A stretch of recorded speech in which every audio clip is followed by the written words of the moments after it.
Hi guys, welcome back to my channel. If you're new here, thank you for stopping by. Please don't leave this channel without subscribing. Subscribe. I like this video like that. So that I like to not like it. I sat down some time ago and I was just thinking about some things that I wish I knew earlier before I started my cake business. And this would apply to a lot of bakers, but I'm very sure that it can also apply to other business owners. So if you are running a business that is not a cake business, I'm sure that you'll be able to relate with some of these things. Okay, so backstory, I was doing cake when I was in the university. I'd always wanted to do cake. I'd loved cake from when I was 10 years old. So I was already learning how to bake and all of that while I was in school. After school, I moved to Lagos in 2018 for NYSC. That's just some things that I probably would have helped me structure my business well if I knew them from scratch. And so the first thing is understanding customer relationships. So I'm not a people person. When I just started my business, if I got a customer, I would just bake for them, deliver, and that was it. That was the end. No follow up. I had a lot of one-time customers, right? People that just come by, go. They probably never remember the name of the brand that they bought from. It wasn't until I think maybe 2020 that I now started, 2021, that I now started learning about relationships generally. And I just applied it to my business, started learning about customers, just following up with them, checking up on them. It's been a while we saw you here. It's been a while you ordered from us. Hope no problem. I didn't used to do that. I didn't know that it was beyond just selling to them. There is also the emotional aspect of business. When I learned that, it really changed a lot. I just calling customers randomly, following up on their orders also, just letting them know, oh, your order is in transit. Before I didn't do all of that, I'll just send it out. I realized that some people just need that extra follow-up to be able to come back and order from you or to even refer you at all, right? I have a very good example. There's this vendor that I use personally. She can follow up like mad.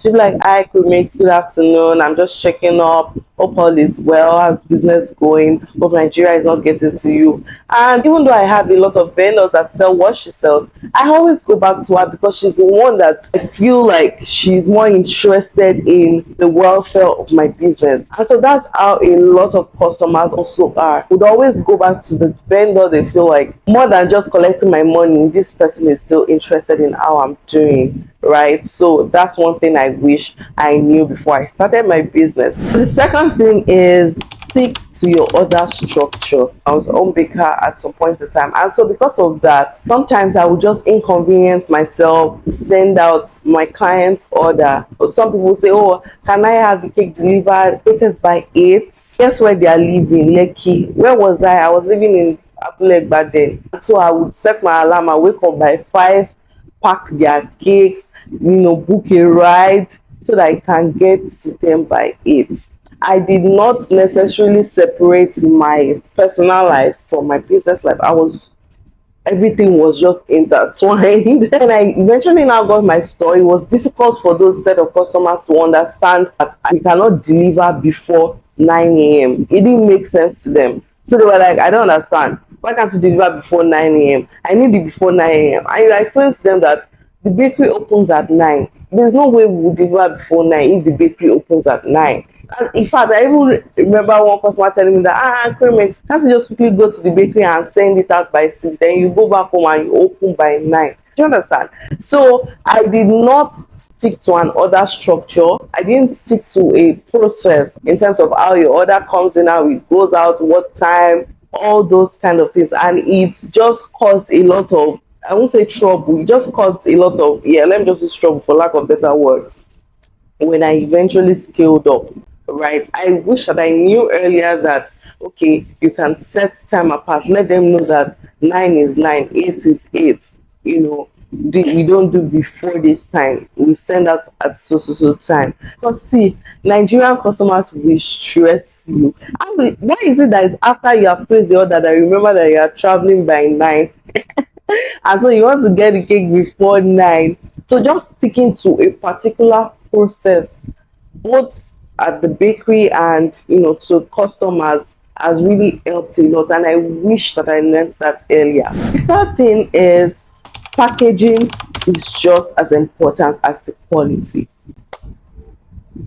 I pride myself in the fact that I am a baker. I love the idea of creating recipes. I love the idea. So I know my stuff when it comes to baking, right?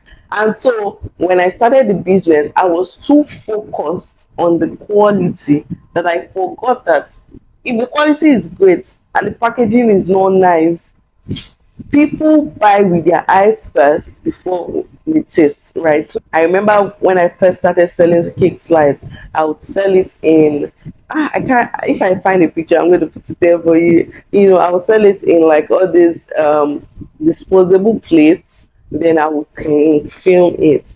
Yes, when people ate it, they were always saying that it was nice, it was nice. But it was one of my colleagues at work that now told me that in this packaging, dey like wetin be this. He now showed me pictures of other food blogs, how they took pictures of their cakes, how they packaged the cakes, the food and all of that, and he just like gave me an idea, just painted a picture in my brain that, oh, okay, I see.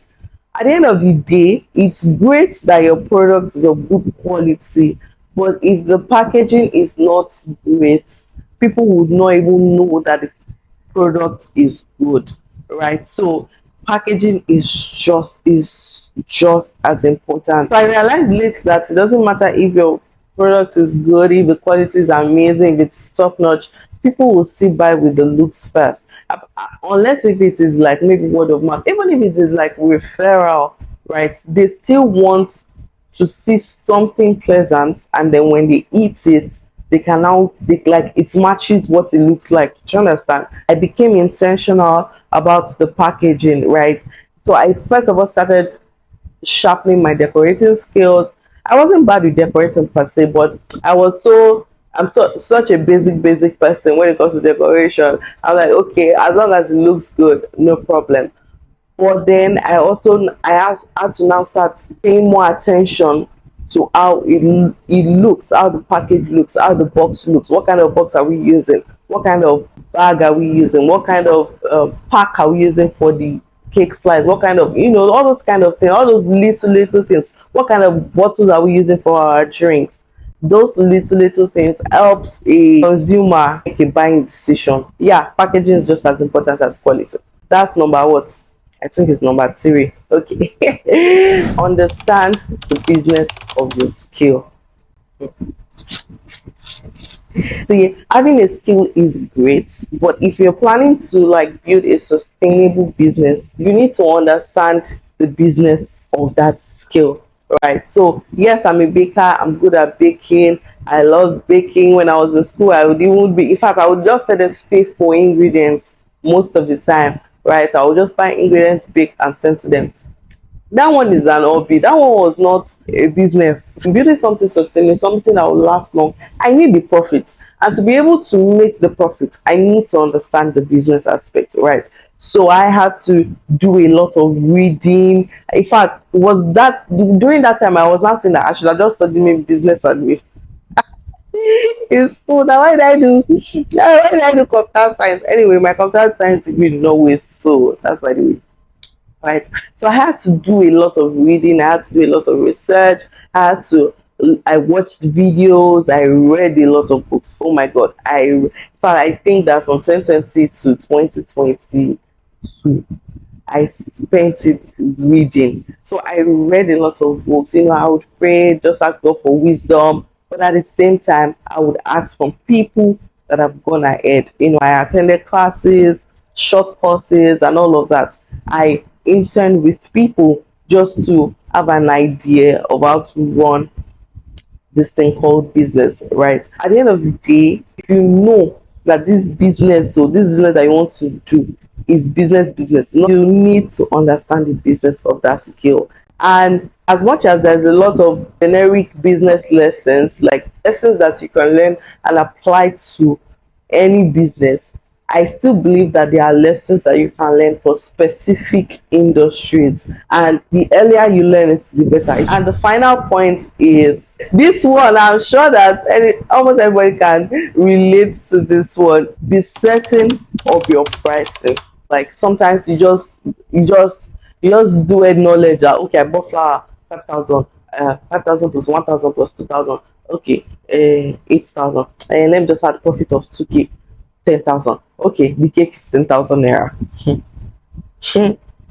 Only for you to start doing the cake, you now realize that what you even spent to do it is like 15k, and you charge 10,000 naira. Be certain of your first price. As I learned earlier, actually, I learned it way earlier than most of the things that I mentioned here, right? So I would put down an Excel sheet, write my cost price. Oh, I bought my flour 5,000, sugar 2,000, transport fare to go and buy the flour 1,000, the stress that I used to buy the flour 1,000. I will put it there. Then I'll put a profit margin. Okay, my profit margin is also percentage. I've calculated with the cost price, and that, so I know that the least I can sell this cake is so price. Then I put it out there. This is the price. It's not negotiable. It's why most of my cakes are actually not negotiable. If I give you price, that's the price. I cannot reduce it because we've already calculated them. We cannot go below this amount. Do you understand? So remember that we are trying to build a profitable business, right? To build a profitable business, you need to actually know that you are making profit. So to make profits, you need to be aware of your pricing, know your cost price. How much is the price per week? Things just keep changing almost every week, so you have to stay ahead of the market. You have to know what's going on, what's the price. For example, my flour and sugar vendor, she always calls me when there's a price increase. Hello ma, sugar is now so okay. Whether I'm buying sugar or not, she always informs me, so I know that okay, sugar has gone up. Our next restock will be at a higher price. Okay, it's time to increase price. Do you understand? So you need to always, that one is a constant job. You need to always stay ahead of the market. You need to always edit your pricing, know what your cost price is, so that you can properly calculate for profits, right? After with this people, you were able to learn 18 or two. Maybe you're running a business and there is something that you learned along the way and you like to share with us. Please drop it in the comment section. I would love to actually learn. If you want to see more of this kind of video, I mean videos where I share lessons from my business, please let me know in the comment section too. Don't forget to subscribe, like this video, and share to people. Bye.